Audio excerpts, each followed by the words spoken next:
വേഗം വരുന്ന യേശു ക്രിസ്തുവിനെ നാമത്തിൽ എല്ലാവർക്കും എൻ്റെ സ്നേഹവന്ദനത്തെ അറിയിക്കുന്നു. ദൈവം നമ്മുടെ കൂടെ ഇരുന്ന് നമ്മളെ വഴി നടത്തും. ദൈവം ആരാണ്? സുത്യനാണ്, നിത്യനാണ്, സർവശക്തനാണ്, സർവജ്ഞാനിയാണ്, സർവ്വവ്യാപിയാണ്. ദൈവത്തെ നമ്മൾ വിളിക്കുമ്പോൾ നമ്മൾക്ക് ലഭിക്കുന്ന ഒരു സന്തോഷം, സമാധാനം, ആശ്വാസം, വിടുതൽ എല്ലാം നിലനിൽക്കുന്നതാണ് ദൈവത്തിൻ്റെ സ്നേഹത്താൽ. ആ സ്നേഹം നമ്മളിലേക്ക് പാർന്നു വന്നിരിക്കുന്ന സ്നേഹത്താൽ നിറയ്ക്കുവാൻ, സന്തോഷത്താൽ നിറയ്ക്കുവാൻ, സമാധാനത്താൽ നിറയ്ക്കുവാൻ ആർക്ക് സാധിക്കും? നമ്മുടെ അരുമരക്ഷകന് സാധിക്കും. ഈ അരുമരക്ഷകനിൽ നമ്മൾക്ക് ഓരോരുത്തർക്കും ആശ്രയിച്ച് യാത്ര ചെയ്യാം. നമ്മളുടെ കൂടെ ഇരുന്ന് വഴി നടത്തുവാൻ സർവശക്തനായ ദൈവത്തിന് സാധിക്കും. ദൈവം എത്രയോ പേരെ ദൈവം സൗഖ്യമാക്കിയിരിക്കുന്നു. അതാണ് രക്തവാതക്കാർത്തിയ സ്ത്രീ നമ്മുടെ ദൈവത്തിൻ്റെ വസ്ത്രത്തിൻ്റെ തൊങ്ങലിലും തൊട്ടപ്പോൾ അവൾക്ക് സൗഖ്യം ലഭിച്ചു. അപ്പോൾ എന്തുമാത്രം ശക്തിയുള്ള ദൈവത്തെയാണ് നമ്മൾ വിളിക്കുന്നത്. നമുക്ക് രോഗം വരുമ്പോൾ, ക്ഷീണം വരുമ്പോൾ, മനസ്സിന് പ്രയാസം വരുമ്പോൾ നിലവിളിച്ച് പ്രാർത്ഥിക്കുവാൻ നമുക്ക് ഒരാൾ അപ്പനുണ്ട്. അതാണ് നമ്മുടെ ദൈവം. ഈ ദൈവത്തിനെ ആശ്രയിച്ച് നമുക്ക് ഓരോരുത്തർക്കും ഈ യാത്ര ചെയ്യുക. കുഞ്ഞുങ്ങളെല്ലാം ആയിരിക്കുന്നിടത്ത് കർത്താവ് പരിപാലിക്കട്ടെ, ജയത്തോടെ നടത്തട്ടെ. നിങ്ങൾ കർത്താവിൻ്റെ വചനം വായിക്കണം, പ്രാർത്ഥിക്കണം, ആരാധിക്കണം, ദൈവസന്നിധിയിൽ കടന്നു പോകണം, ദൈവവചനം വായിക്കണം, കേൾക്കണം, അതേ കർത്താവിനെ കുറിച്ച് പറയണം.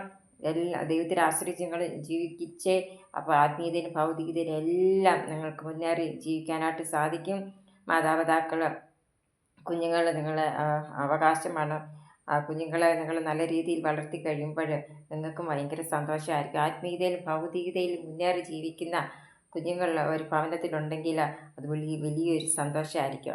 ആദ്യം നമ്മൾ ദൈവത്തിന് ഒന്നാം സ്ഥാനം നൽകി കൊടുത്ത് ജീവിച്ച് ബാക്കി കാര്യങ്ങളെല്ലാം തരയേണ്ടുന്ന സമയത്ത് നമുക്ക് ദൈവം തമ്പുരാൻ നൽകി തരികയാണ് ചെയ്യുന്നത്. ഇതൊക്കെ ആവശ്യങ്ങളുണ്ടോ? അത് സ്തോത്രത്തോടെ നമ്മുടെ ദൈവത്തോട് അറിയിച്ചാൽ ഉത്തരമരളി തരുവാൻ സർവശക്തനായ ദൈവത്തിന് സാധിക്കും. തക്ക സമയത്ത് വിടുതലിൻ്റെ കരം നീട്ടുവാൻ സർവശക്തനായ ദൈവത്തിന് സാധിക്കും. എന്നെയും നിങ്ങളെ ഓരോരുത്തരും സ്നേഹിക്കുന്ന ഒരാളുണ്ട്, നമുക്കൊരപ്പനുണ്ട്. അതാണ് നമ്മുടെ ദൈവം. ഈ ദൈവത്തിൽ ആശ്രയിച്ച് നമുക്ക് മുമ്പോട്ട് യാത്ര ചെയ്യാം. ദൈവം നമ്മുടെ കരത്തെ പിടിച്ചിട്ടുണ്ട്. കരം നമ്മൾ മുറുകെ പിടിച്ച് യാത്ര ചെയ്യുക. യാത്ര ചെയ്യുമ്പോൾ ഓരോ കാര്യങ്ങൾ ചെയ്യുമ്പോഴെല്ലാം ദൈവിക സാന്നിധ്യം നമ്മുടെ കൂടെ ഇരുന്ന് നമ്മളെ വഴി നടത്തും. നമുക്കൊരു കാര്യം ചെയ്യുന്നതിന് മുമ്പായി ദൈവസന്നിധി സമർപ്പിച്ച് ആവശ്യത്തിന് വേണ്ടി പ്രാർത്ഥിക്കുക. അപ്പോൾ അതിന് വിടുതലിൻ്റെ കരം തക്ക സമയത്ത് നീട്ടുകയാണ് ചെയ്യുന്നത്. നമ്മുടെ എന്തെല്ലാം പ്രയാസങ്ങളുണ്ടോ അത് ദൈവം മുമ്പാകെ സമർപ്പിച്ച് പ്രാർത്ഥിച്ച് വിടുതലെടുത്ത് നമ്മൾ മുമ്പോട്ട് ജീവിക്കുക. കർത്താവ് നമ്മുടെ ദൂതന്മാരെ കാവലിർത്തും. രക്തം കൊണ്ട് നമ്മളെ ഓരോരുത്തരും മുദ്രയിട്ട് സൂക്ഷിക്കും. ഈ ഞാൻ ഉൾപ്പെടെ നമ്മളെല്ലാവരെയും കരുതുന്ന ഒരു ദൈവമുണ്ട്. ആ ദൈവം നമ്മുടെ കൂടെ ഇരുന്ന് നമ്മളെ വഴി നടത്തും. നമ്മുടെ സങ്കടങ്ങൾ, യാചനകൾ ഒക്കെ കേട്ട് ഉത്തരം അള്ളി തരുവാൻ സർവശക്തനായ ദൈവത്തിന് സാധിക്കും. എന്നെ കേൾക്കുന്ന മാതാപിതാക്കളുണ്ട്, സഹോദര സഹോദരിമാരുണ്ട്, യൗവനക്കാരായ കുഞ്ഞുങ്ങളുണ്ട്. നിങ്ങളൊക്കെയും ആയിരിക്കുന്നിടത്ത് കർത്താവ് പരിപാലിക്കട്ടെ, ജയത്തോടെ നടത്തട്ടെ.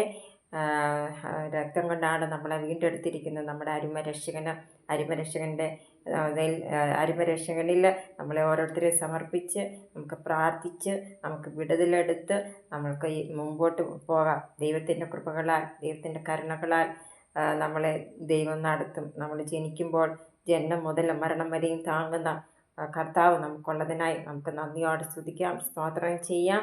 ആവശ്യങ്ങളെല്ലാം കൂടെ ഇരുന്ന് നമ്മളെ വഴി നടത്തുവാൻ, നമ്മളെ ബലപ്പെടുത്തുവാൻ, എല്ലാം ആത്മീയ നിറയ്ക്കുവാൻ എല്ലാം സർവശക്തനായ ദൈവത്തിന് സാധിക്കും. അങ്ങയുടെ മാറിച്ചാരി നമുക്ക് ജീവിക്കാം, യാത്ര ചെയ്യാം.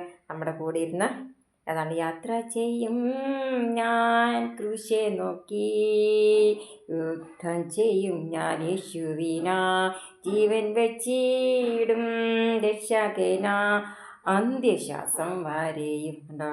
അന്ത്യശ്വാസം വരെയും നമ്മുടെ കൂടെ ഇരിക്കുന്ന ആരാണ്?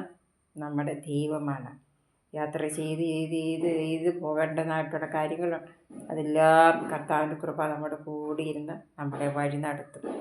സ്തോത്രം. എല്ലാവരും ദൈവം അനുഗ്രഹിക്കട്ടെ, ജയത്തോടെ നടത്തട്ടെ. God bless you.